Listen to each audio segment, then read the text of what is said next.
We want to live in a world where people can give their full trust to the police.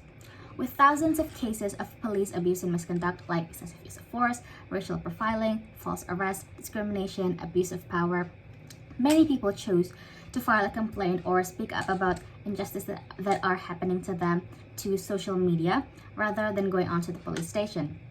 Most sexual assault cases result in unresolved case just because the police officer suggested that the victim of the sexual assault has to get married to their sexual offenders, which is not how is it supposed to be done according to the law.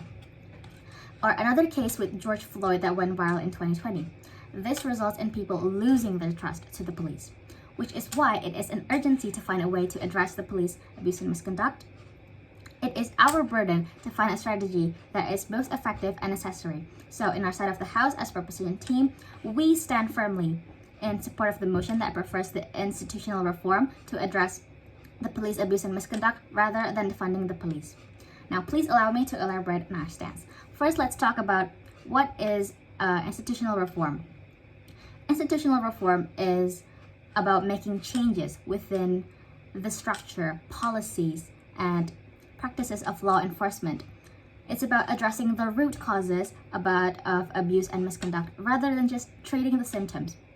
We need to reform the system from the inside out to ensure that police officers are held accountable for their actions and the communities are treated with fair respect and fairness.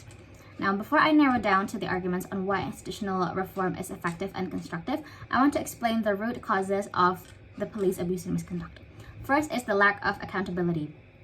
This significant factor can cause officers to feel encouraged to engage in misconduct if they believe they will not be facing the consequences that they're supposed to face. People get upset when they see police officers getting away without facing any consequences. It makes them feel like there is no fairness or accountability in the system. Number two is structural racism and bias. So the police have a long story of being unfair, especially to a certain marginalized group. They've done things like unfairly target people of color, LGBTQ community, and then use too much force in some situations. Number three is inadequate training and supervision. This can contribute to instances of police abuse and misconduct because officers may lack the necessary skills to acknowledge the effectively de-escalate situations or handle situations with vulnerable populations like individuals who are experiencing mental health. Now, the fourth and the last one is militarization of policing. The increasing militarization of police forces, characterized by the use of military equipment, tactic, and mindset, can contribute to a culture of aggression and violence.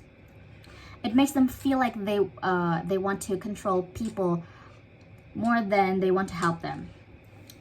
Now, moving on to the arguments coming from the proposition bench, I'd like to deal with 2 points here. The first is institutional reform is effective and constructive because the strategy is a structural change. Reviewing and reconstructing involves changing the underlying structure, policies, and practices. This means implementing better training programs, increasing oversight and accountability measures, and promoting transparency and community engagement. By reforming the system from within, we can create a lasting change that benefits everyone in the communities. One key aspect of institutional reform is accountability. We need to hold police officers accountable for their actions, especially when they use excessive force or engage in discriminatory practices. This means implementing civilian oversight support, improving disciplinary procedures, and also ensuring that officers are held to the highest standards of professionalism and integrity. Moreover, institutional reform is about changing the culture within a law enforcement agency. We need to promote a culture of respect, empathy, and services to the community. This means that providing officers with the tools and support they need to escalate situation peacefully, build a positive relationship with the community members, and address the underlying causes of crime and social issues.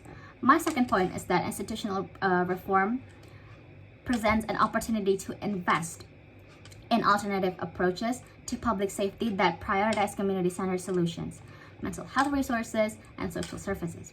By working together towards initiatives such as community policing, mental health crisis, or intervention or justice programs, we can address the underlying factors that contribute to crime and social unrest while building trust and collaboration between law enforcement agencies and the community they serve. Institutional reform provides an opportunity to engage with a broad coalition of stakeholders, including law enforcement agencies, community organizations, policymakers, and advocates.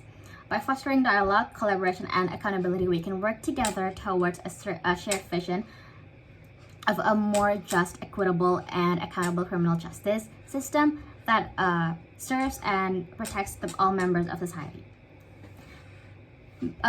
Critics of institutional reform may argue that it is a slow and incremental process that may not yield immediate results. However, it is essential to recognize that the meaningful change often requires sustained effort, collaboration, and political will.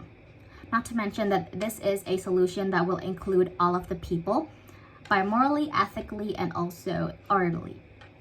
By advocating for institutional reform, we can create a lasting, systemic change that addresses the root cause of the police abuse and misconduct, rather than merely addressing symptoms through defunding.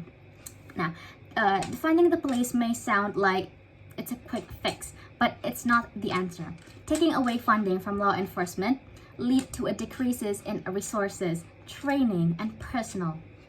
This could actually make our community less safe, especially in areas where people rely on the police, like where there are so many crimes happening in that area, for protection and support. We can't afford to weaken our police forces when there are real threats to the public safety that needs to be addressed.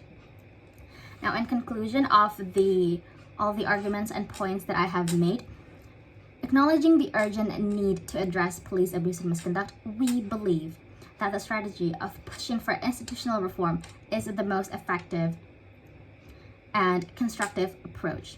We can work towards creating a more accountable, transparency, and equitable law enforcement system that upholds the right and dignity of all individuals, which not only address the police abuse and misconduct, but also solving the root causes of the problem itself. Thank you.